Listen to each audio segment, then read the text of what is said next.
일본이 무너지고 있습니다. 일본의 핵심 도시들이 흔들리고 전력망이 마비되며 혼란에 빠진 시민들은 길을 잃었습니다. 그런데 이 절망 속에서 엄청난 일이 벌어졌습니다. 이 모든 상황을 직접 취재하는 한 일본 기자. 그는 이번 재난을 취재하면서 상상도 못했던 현실과 마주하게 됩니다. 지금부터 일본을 흔든 초대형 재난, 그리고 그 속에서 변화하는 한 기자의 이야기를 시작합니다. 구독과 좋아요, 알림 설정 잊지 마세요. 그럼 지금 바로 사연 시작합니다.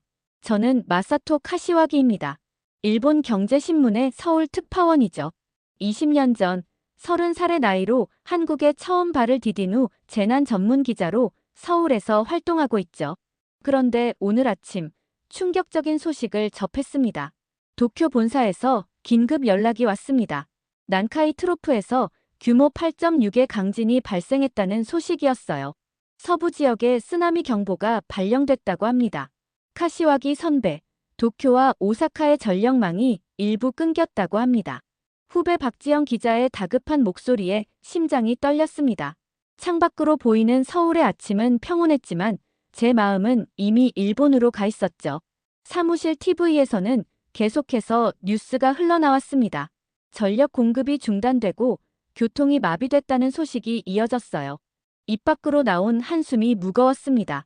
30년 내 70% 확률로 일어날 거라고 했던 재난이 결국 현실이 되어가고 있었죠. 일본 정부는 이미 오래전부터 예측했습니다. 100년에서 150년 주기로 찾아오는 대지진이라는 걸 말입니다. 쓰나미가 일부 해안을 덮쳤다는 소식이 들려왔습니다. 도쿄, 오사카, 나고야, 시코쿠, 규슈까지 진동이 감지됐다고 해요. 특히 인프라가 노후화된 지역에서는 도로가 붕괴되고 통신이 두절되는 사태가 잇따랐습니다. 마사토 씨, 긴급 상황입니다. 인천행 항공편 예약이 급증하고 있답니다. 박지영 기자의 말에 고개를 들었습니다. 일본을 떠나려는 사람들이 한국행을 선택하기 시작한 거죠. 뉴스 화면에는 공항으로 향하는 시민들의 모습이 비춰졌어요. 창 밖으로 서울의 고층 빌딩들이 보였습니다. 한국 정부는 벌써 일본 피해 지역 지원과 피난민 수용을 검토하고 있다고 합니다. 본사에서 새로운 지시가 내려왔습니다. 한국의 대응 상황을 취재하라는 명령이었어요. 서둘러 카메라와 노트북을 챙겼습니다.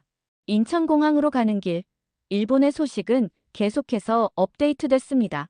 구조당국이 초기 대응에 나섰지만 예상보다 늦어지고 있다는 소식, 시민들의 불안이 커져간다는 소식이 이어졌어요. 걱정 마세요. 우리나라가 최선을 다해 도울 겁니다. 택시 기사님의 따뜻한 말에 가슴이 먹먹해졌습니다. 그동안 한국을 얕봤던 제 자신이 부끄러워졌어요.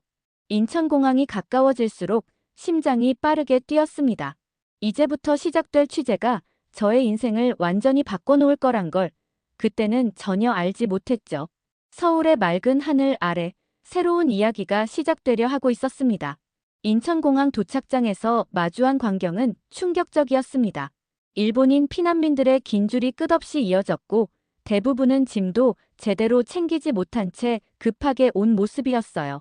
어떤 이들은 여권 한 장만 들고 온 경우도 있었습니다. 도착장을 둘러보다 한 노부부가 눈에 띄었습니다. 오사카에서 오셨다는 두 분은 모두 지팡이에 의지한 채 서 계셨어요. 할아버지의 지팡이는 금이가 있었고 할머니는 슬리퍼 차림이셨습니다. 일본에서는 더 이상 살 수 없을 것 같았어요. 이번이 마지막 기회라고 생각했습니다. 우리 집은 이미 반쯤 무너졌어요. 할아버지의 떨리는 목소리와 할머니의 눈물을 바라보며 저는 그저 카메라만 들고 서 있을 수밖에 없었습니다. 이분들의 고통을 어떻게 담아내야 할지 막막했어요. 메모를 하면서 지난날의 제 모습이 떠올랐습니다. 얼마 전까지만 해도 한류 열풍을 비판하는 기사를 써왔던 제가 지금은 한국으로 피난 오는 동포들을 취재하고 있었어요. 그 순간 제가 쓴 기사들이 얼마나 편협했는지를 깨달았습니다. 도착장 곳곳에서는 슬픔의 물결이 이어졌지만 그 속에서도 희망의 빛은 발견할 수 있었습니다. 울고 있는 아이들과 망연자실한 어른들 사이로 한국 자원봉사자들의 따뜻한 보살핌이 이어졌기 때문이죠. 어쩌다 우리가 이렇게 됐을까요? 중얼거리듯 던진 제 말에 누군가가 응답하듯 다가왔습니다. 도쿄에서 온 젊은 여성이었어요. 초등학생과 3살 배기 아이를 데리고 있었고 남편은 아직 일본에 남아있다고 했습니다. 한국이 우리를 받아준다는 소식을 듣고 울었어요. 아이들의 미래를 위해서라도 이런 결정을 할 수밖에 없었습니다. 남편과 떨어지는 게 힘들지만요. 그녀의 말에 깊은 충격을 받았습니다. 한국을 늘 일본보다 한 발 뒤처진 나라로만 여겼던 제 편견이 얼마나 잘못됐는지를 이제야 깨닫게 된 거죠. 도착장 곳곳에서는 한국의 체계적인 지원이 이어졌습니다. 자원봉사자들은 따뜻한 음료와 간식을 나눠주었고 임시 숙소 배정도 질서정연하게 진행됐어요. 특히 영유아가 있는 가정을 위한 특별 공간까지 마련된 세심한 배려가 인상적이었습니다. 각 지역별로 준비된 임시 숙소, 24시간 대기 중인 의료 지원팀, 교대로 근무하는 통역 봉사자들까지 한국 정부의 대응은 예상을 뛰어넘는 수준이었습니다. 시간이 흐를수록 피난민들의 굳어있던 표정이 조금씩 풀리기 시작했습니다. 일본어로 안내하는 한국 직원들의 친절한 목소리가 불안에 떨던 이들에게 작은 위로가 되어주었기 때문이겠죠. 과거에 제가 써온 기사들이 주마등처럼 스쳐 지나갔습니다. 한국의 경제 성장을 의심하고 문화적 영향력을 과대평가라 치부했던 그 모든 글들이 이제는 부끄럽기만 했어요. 밤이 되어도 피난민들의 발길은 끊이지 않았습니다. 하지만 한국의 지원도 멈추지 않았어요. 체육관과 학교 강당은 물론 호텔들까지 나서서 피난민 수용을 자청했다는 소식이 전해졌습니다. 취재를 마무리하며 노트북 앞에 앉았습니다. 오늘 하루 동안 목격한 현실이 저의 모든 편견을 무너뜨렸기에 쉽사리 글을 쓸 수가 없었어요. 기자로서의 사명과 일본인으로서의 자존심 사이에서 깊은 고민에 빠졌습니다. 하지만 진실을 외면할 순 없었습니다. 한참을 망설이다 마침내 타이핑을 시작했어요. 한국은 더 이상 우리가 알던 그 한국이 아니다. 서울시청 브리핑룸은 한국과 일본 취재진들로 가득 찼습니다. 오랜 특파원 생활 덕분에 저는 늘 그래왔듯 앞자리를 배정받았죠. 하지만 오늘은 달랐습니다. 그 어느 때보다 긴장감이 감돌았어요. 현재 인천, 부산, 제주 등 전국 12개 도시에서 일본 피난민 수용이 시작됐습니다. 서울시 대변인의 브리핑이 시작되자 취재진 모두가 숨을 죽였습니다. 이미 5천 명의 피난민이 입국했고 추가로 2만 명을 더 수용할 준비가 되어 있다는 설명이 이어졌어요. 불과 이틀 만에 이런 대규모 지원 체계를 갖추다니 저는 놀라움을 감출 수 없었습니다. 일본이었다면 아마도 몇 주는 걸렸을 일이었죠. 각 지자체별로 빈 아파트와 호텔을 확보했습니다. 학교 내 임시 거처도 마련했고요. 의료진과 통역사도 24시간 대기하고 있습니다. 메모를 하면서 자연스레 일본의 상황이 떠올랐습니다. 도쿄에서는 아직도 대책회의만 계속되고 있었어요. 관료들은 절차와 규정을 논하느라 바빴죠. 우리나라였다면 불가능했을 겁니다. 이런 신속한 대응은 옆자리의 일본 기자가 한숨과 함께 내뱉은 말이 가슴에 와 닿았습니다. 브리핑이 끝나고 시청 앞 광장으로 나오자 또 다른 광경이 펼쳐졌습니다. 자원봉사자들이 모금 활동을 하고 있었고 시민들은 발걸음을 멈추어 정성스레 성금을 내고 있었어요. 작은 정성이지만 일본 이웃들에게 도움이 됐으면 좋겠습니다. 한 시민의 따뜻한 말에 가슴이 먹먹해졌습니다. 과거 양국 간의 갈등을 생각하면 믿기 어려운 광경이었죠. 오후에는 서울대학교 김정훈 교수와의 인터뷰가 잡혀 있었습니다. 20년 전부터 제가 자주 자문을 구하던 한일 관계 전문가였죠. 이제는 일본이 한국에게 배워야 할 때입니다. 위기 대응에서 한국이 더 앞서 있어요.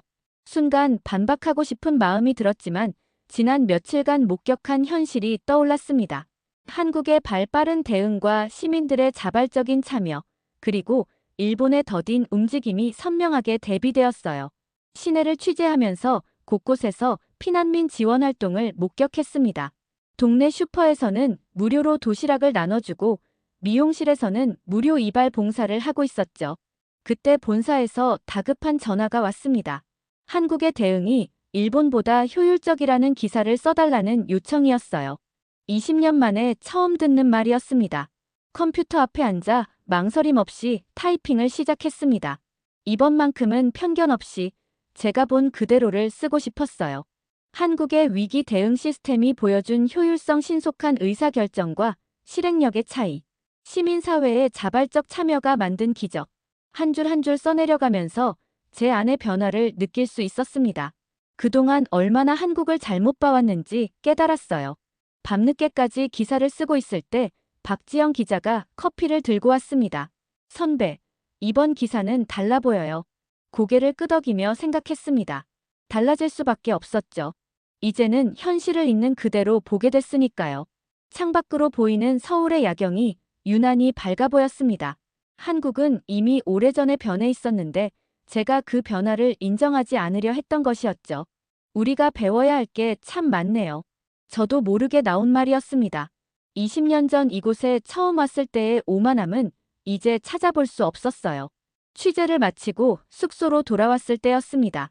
꺼져 있던 휴대폰을 켜자 미유키의 부재중 전화가 수십 통 쌓여 있었어요. 떨리는 손으로 전화를 걸었습니다. 여보, 괜찮아요? 미유키의 목소리가 들리자마자 눈물이 났습니다. 도쿄의 상황은 생각보다 심각했어요. 전기와 수도가 끊기고 통신망도 불안정했다고 합니다. 일본 정부의 대응은 여전히 더디기만 했죠. 마사토 씨, 뉴스에서 한국 얘기가 계속 나와요. 한국 정부가 피난민들을 위해 5성급 호텔까지 제공하고 있다면서요? 우리도 갈 수 있을까요? 아내의 떨리는 목소리에 가슴이 아팠습니다. 12살 켄타는 학교가 언제 다시 열릴지 모른다고 했고 9살 유미는 여진 때문에 잠을 못 잔다고 해요. 마사토 씨, TV에서 한국의 모습을 보여줬어요. 도쿄보다 더 발전한 것 같아요. 지진에도 끄떡없는 초고층 빌딩들, 오지 기술. 정말 놀라웠어요. 수화기 너머로 미유키의 감탄이 전해졌습니다. 저도 20년간 이곳에 살면서 한국의 성장을 직접 목격했지만 늘 일본이 더 앞서 있다고 생각했었죠. 여기 와요. 한국은 이제 세계 최고 수준의 안전한 나라예요. 지진 대비 시스템도 완벽하고 의료기술도 일본을 앞섰어요. 제 말에 미유키도 동의했습니다. 이미 많은 일본인들이 한국행을 선택했다는 뉴스를 봤다고 해요. 다음 날 한국 정부의 신속한 조치로 가족들의 긴급 입국이 허가됐습니다. 일본 정부가 아직 피난민 대책을 논의하는 동안 한국은 이미 실질적인 지원을 시작한 거죠. 인천공항은 마치 미래도시 같았습니다. 자동 방역 시스템, AI 통역 서비스, 완벽한 동선 관리. 일본의 나리타 공항과는 비교도 되지 않았어요. 우와, 아빠. 여기 진짜 미래 도시 같아요. 켄타의 감탄사가 터져 나왔습니다. 유미도 눈을 반짝이며 주변을 둘러봤어요. 집으로 가는 길, 서울의 야경이 화려하게 빛나고 있었습니다. 흔들림 없는 초고층 빌딩들, 24시간 완벽하게 돌아가는 도시 시스템, 언제나 깨끗한 거리. 일본보다 더 발전했네요. 도쿄가 오히려 낡아 보여요. 미유키의 말에 고개를 끄덕였습니다. 이제는 인정할 수밖에 없었어요. 한국은 이미 많은 분야에서 일본을 앞서가고 있었습니다. 한강이 내려다 보이는 제 아파트에 도착했을 때 미유키가 감탄했습니다. 스마트홈 시스템이 이렇게 발전했다니. 모든 게 음성으로 제어되고 에너지 효율도 완벽하네요. 창밖으로 한강의 불빛이 반짝였습니다. 잠들기 전 켄타가 물었어요. 아빠, 우리 이제 계속 한국에서 살아요? 여기가 더 좋아요. 잠시 망설였지만 고개를 끄덕였습니다. 이제 한국은 더 이상 우리가 알던 그 한국이 아니었으니까요. 세계를 선도하는 새로운 강국으로 우뚝 선 나라. 그것이 바로 오늘날의 대한민국이었습니다. 그날 밤 편안한 마음으로 깊은 잠에 들었습니다. 우리 가족의 새로운 시작을 약속하는 서울의 밤하늘은 그 어느 때보다 빛나고 있었어요. 다음 날 아침 일찍 일어나 창밖을 바라보았습니다. 한강변 아파트에서 보이는 서울의 풍경이 새삼 낯설게 느껴졌어요. 삼성과 현대의 사옥이 우뚝 솟아있는 도시 풍경이 인상적이었습니다. 아빠, 오늘 학교 가봐도 돼요? 아침 식사 중에 켄타가 물었습니다. 한국 정부가 피난민 자녀들을 위해 마련한 특별학급이 시작된다는 소식을 들었나 봐요. 일본에서도 자주 뉴스에 나오던 한국의 교육열이 떠올랐습니다. 오늘은 일본 피난민들의 정착 과정을 취재하기로 했습니다. 박지영 기자와 함께 찾은 임시거처는 단순한 대피소가 아니었어요. 이미 입주해 있던 피난민들이 자체적으로 작은 커뮤니티를 만들어가고 있었습니다. 체육관에 들어서자 깔끔한 시설에 놀랐습니다. 삼성전자에서 기증한 에어컨과 공기청정기가 설치되어 있었고 각 가정별로 프라이버시를 위한 칸막이도 준비되어 있었죠. 카카오톡으로 한국어 수업 공지도 받고 네이버 지도로 주변 시설도 찾아볼 수 있어요. 한국은 정말 편리하네요. 한 청년의 말에 고개를 끄덕였습니다. 일본이 아직도 팩스와 도장 문화에 머물러 있는 동안 한국은 이미 모바일 중심 사회로 완전히 전환했더군요. 체육관 한쪽에서는 한국어 수업이 진행되고 있었습니다. 팝하고 번역기를 활용한 수업이었는데 의외로 정확도가 높았어요. 일본의 번역 서비스보다 한국어 일본어 번역이 더 자연스러웠습니다. 점심시간이 되자 구내식당에서 식사가 제공됐습니다. 배달의 민족 앱으로 주문한 도시락이었는데 알레르기 정보까지 꼼꼼하게 표시되어 있었어요. 오후에는 켄타와 유미의 학교를 방문했습니다. 교실에 설치된 전자칠판과 태블릿 PC가 인상적이었지만 더 놀라웠던 건 수업 분위기였어요. 한국 학생들의 집중력과 토론 참여도가 굉장했습니다. 저녁에는 근처 식당에 들렀는데 대부분의 손님들이 스마트폰으로 결제하는 모습이 눈에 띄었습니다. 일본에서는 아직도 현금 선호도가 높은데 이런 부분은 확실히 한국이 앞서 있었죠. 한국은 참 빠르게 변화하네요. 특히 IT 부분은 일본보다 훨씬 앞서 있어요. 미유키의 말에 동의했습니다. 반도체, 배터리, 모바일 결제까지. 이제는 일본이 배워야 할 부분이 적지 않았어요. 창밖으로 보이는 강남의 야경을 바라보며 생각했습니다. 전통적인 제조업 강국 일본과는 다른 길을 걸어온 한국. 새로운 시대에 맞춰 빠르게 변화하는 모습이 인상적이었습니다. 오늘 취재한 내용을 정리하며 깨달았습니다. 한국은 이제 더 이상 일본을 모방하는 나라가 아니었어요. 적어도 디지털 전환과 신산업 분야에서는 오히려 앞서 나가고 있었습니다. 이 사실을 있는 그대로 전달해야 한다는 저널리스트로서의 양심이 제 마음속에서 점점 커져갔습니다. 그리고 얼마 지나지 않아 예고된 일처럼 도쿄 본사에서 메일이 왔습니다. 제가 쓴 기사를 수정해달라는 요청이었어요. 한국의 기술력이 일본을 앞서고 있다는 표현이 문제가 된 모양입니다.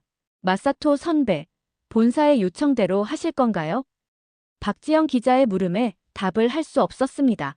20년 동안 한국을 취재하면서 늘 일본의 시각으로만 바라봤던 제 자신이 떠올랐어요. 더 이상은 진실을 외면할 수 없습니다. 결심을 하고 본사에 답장을 보냈습니다. 삼성전자가 세계 메모리 반도체 시장을 석권한 사실, 현대차가 일본 자동차를 제치고 글로벌 시장에서 승승장구하는 현실, 이런 것들을 더 이상 부정할 수 없었어요. 기사 수정은 불가능합니다. 제가 직접 목격한 사실만을 썼을 뿐입니다. 본사에서 곧바로 전화가 왔습니다. 일본 경제신문의 자존심을 지켜야 한다고 한국의 성장은 일시적인 현상일 뿐이라고 했죠. 죄송합니다만 이번에는 제 양심에 따르겠습니다. 전화를 끊고 창밖을 바라봤습니다. 저 멀리 판교에 IT 기업들이 보였어요. 네이버, 카카오 같은 기업들이 일본의 소프트뱅크보다 더 혁신적인 서비스를 선보이고 있었죠. 그날 저녁 본사에서 최후 통첩이 왔습니다. 기사를 수정하든지 아니면 사직서를 쓰라는 내용이었어요. 마사토 씨, 결정하셨나요? 미유키가 조심스레 물었습니다. 켄타와 유미는 이미 한국 학교에 잘 적응하고 있었고 아내도 이곳 생활에 만족하고 있었죠. 결심이 섰습니다. 한국의 한 매체에서 제안받은 자리가 있었어요. 일본인 특파원의 시각으로 바라본 한국의 성장을 연재하는 칼럼이었습니다. 더 이상 진실을 외면하며 살고 싶지 않아요. 사직서를 쓰면서 마지막 기사를 작성했습니다. 제목은 한국은 이제 일본을 넘어섰다였어요. 비록 도쿄 본사에서는 받아들이지 않겠지만 이것이 제가 본 진실이었습니다. 아빠, 이제 우리 정말 한국에서 사는 거예요? 켄타의 질문에 확신을 가지고 대답할 수 있었습니다. 그래, 이제 이곳이 우리의 새로운 고향이야. 창밖으로 보이는 서울의 밤하늘이 유난히 밝았습니다. 20년 전 처음 이곳에 왔을 때는 상상도 못했던 일이었어요. 이제 저는 단순한 특파원이 아닌 새로운 시대의 증인이 되기로 했습니다. 한국을 선택하기로 결심한 저는 일본 본사에 사직서를 제출했습니다.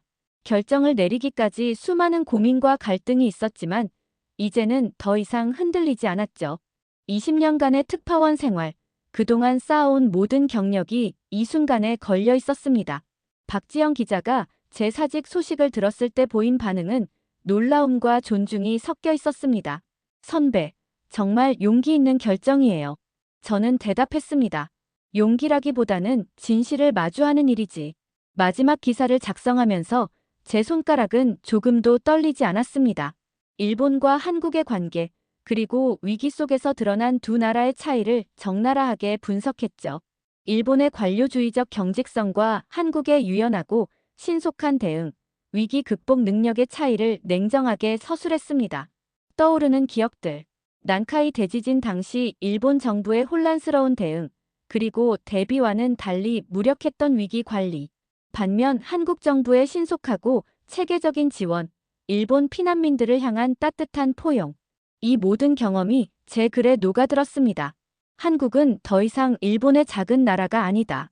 이제 한국은 위기 속에서도 살아남고 오히려 일본을 도울 수 있는 나라가 되었다.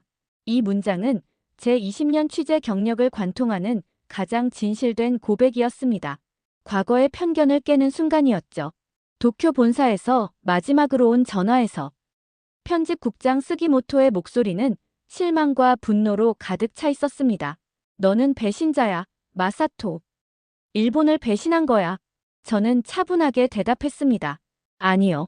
저는 진실을 선택했을 뿐입니다. 전화는 그렇게 끊겼습니다. 미유키와 아이들은 제 결정을 전폭적으로 지지했습니다. 특히 아이들은 이미 한국의 학교 생활에 완전히 적응해 있었고 오히려 한국에서의 삶이 더 행복해 보였죠. 그들의 눈빛에서 새로운 나라에 대한 희망과 기대를 읽을 수 있었습니다. 딸이 물었습니다. 아빠, 우리 앞으로 쭉 한국에 살 거예요. 그렇죠? 제 마음은 따뜻해졌습니다. 그래, 우리의 새로운 집은 여기야.